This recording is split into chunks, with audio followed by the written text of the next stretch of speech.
I remember in the car and driving up, and he said, "You know how to curtsy, right?" For years, the royal family followed one unbreakable rule when it came to Meghan Markle and Prince Harry: stay silent no matter what happened behind closed doors. No interviews, no public fights, no direct responses. Even after the Netflix series, even after Oprah, even after the accusations that shook the monarchy across the world. But according to royal insiders, that silence may not have been loyalty at all. It may have been containment, because behind palace walls, people were allegedly documenting incidents for years, and some believe the cracks started showing long before Meghan ever walked down the aisle. What really happened inside the royal family? Why did relationships collapse so fast? And why do some commentators believe the monarchy stopped viewing Harry and Meghan as emotional family members and started viewing them as a long-term institutional threat? The deeper people dig into the timeline, the stranger the story becomes. And it didn't start with Oprah. It started before the wedding even happened. When Meghan first entered royal circles, many people expected a modern fairy tale. An American actress marrying into Britain's most famous family felt like the perfect symbol of a changing monarchy. The public loved it. Headlines celebrated it. Crowds followed every appearance. But behind the scenes, reports suggest palace staff were already nervous. One moment in particular reportedly raised alarms inside royal communications teams. In 2017, before any official engagement announcement had been approved, Meghan appeared in a major Vanity Fair interview openly discussing her relationship with Harry. To the public, it looked romantic and confident. Inside the institution, critics allegedly saw something else entirely. Royal protocol traditionally requires strict coordination with palace communications teams, especially for relationships involving senior royals. But according to several royal commentators, Meghan's interview was viewed by some insiders as an early signal that she intended to operate independently rather than adapt to palace structure. And that distinction mattered more than most people realized. The monarchy survives on hierarchy, discipline, and message control. Individual personalities are expected to fit inside the machine, not overpower it. But Meghan wasn't behaving like someone preparing to blend in. She was already becoming the story herself. And according to critics, that immediately created tension. Still, palace officials reportedly hoped things would stabilize after the engagement.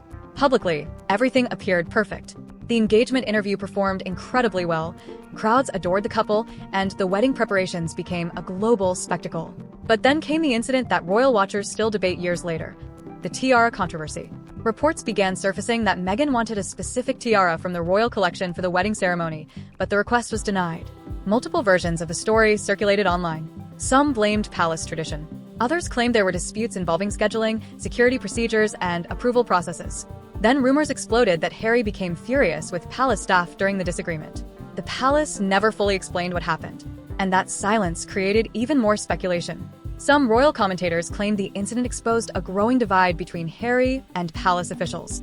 Others believed it revealed something deeper, that Meghan and the institution fundamentally misunderstood each other from the beginning. To Meghan's supporters, she was being treated unfairly by an outdated system. To her critics, she was refusing to accept that royal life came with limits.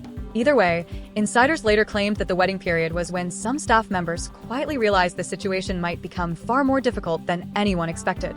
But if the wedding created concern behind palace walls, what happened after it allegedly created alarm. Because according to royal insiders, tensions inside the so-called Fab Four began almost immediately. At first, the public loved seeing Harry and Meghan alongside Prince William and Catherine, Princess of Wales. The four appeared together at charity events, royal forums, and public appearances that made them look like the future of the monarchy. But people watching closely began noticing awkward body language, strange interactions, and growing distance. Then social media started dissecting everything. Every glance, every gesture, every seating arrangement.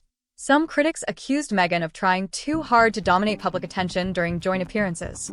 Others believed the media was unfairly targeting her for behavior that would have been ignored in anyone else. But palace gossip only intensified after several appearances involving William drew online attention.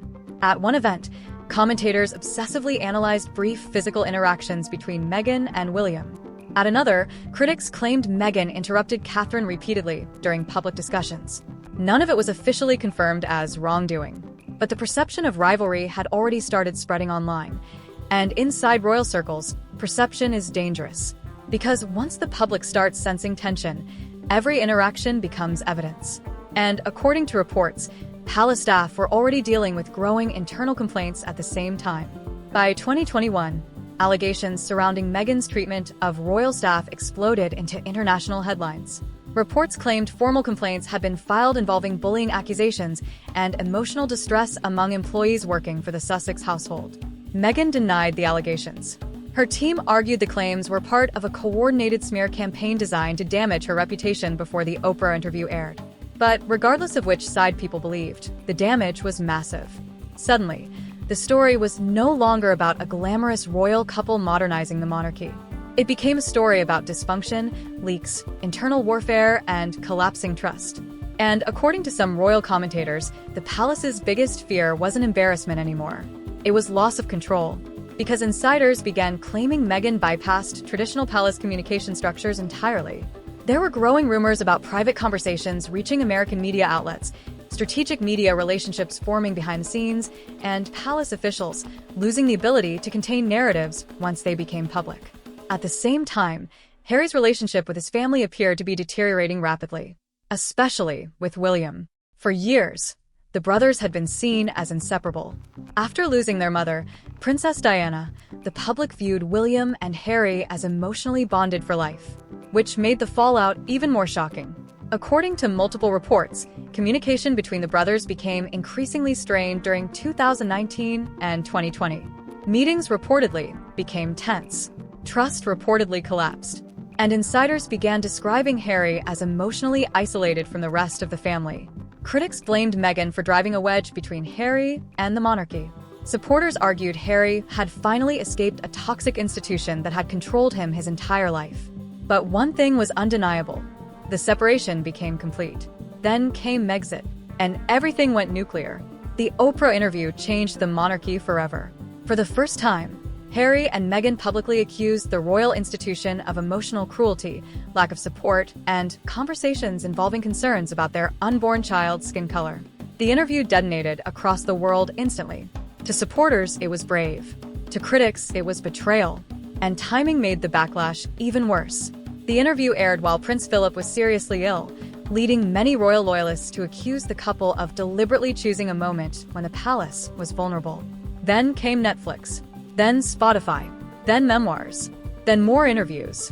And slowly, a new criticism started appearing more and more often online.